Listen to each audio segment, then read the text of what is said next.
લક્ષ્મીબેન સોની એ પોતે પણ દાઢી જમીનો મક્કર થઈ ગયા એટલે આ 500 ની નોટો કાઢી તેનું પેટ ભરાતું નથી.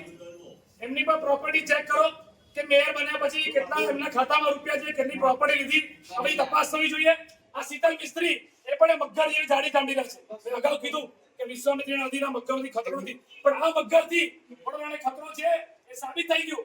અને ગયા વર્ષે પાણીમાં ડૂબાડીને ધરાયા નહીં, ત્યારે આ વખતે ફરી ડૂબાડતા પણ એટલો વરસાદ ના પડ્યો. એટલે આ ભ્રષ્ટાચારીઓ જે 1200 કરોડ મગરની એમ થઈ ગયા, આ મગર શીતલ મિસ્ત્રી જાડી ચમડી જેવા થઈ ગયા છે. અને આ પૈસા લો, તમારે હજુ કેટલા પૈસા જોઈએ છે? તમારે હજુ કેટલું વડોદરાનું લોહી પીવાનું છે?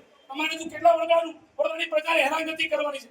શરમ આવી જોઈએ. આ શીતલ મિસ્ત્રીને શરમ આવી જોઈએ, શરમ. કારણ કે 1200 કરોડ જે વિશ્વામિત્રીને આયા એ કોણ થઈ ગયું? જો વિશ્વામિત્રીનું કામ ખરેખર થયું હોત તો વડોદરામાં ફરી પૂરની બીક ના થઈ હોત. વિશ્વામિત્રીનું પાણી આગળ જતું નતું.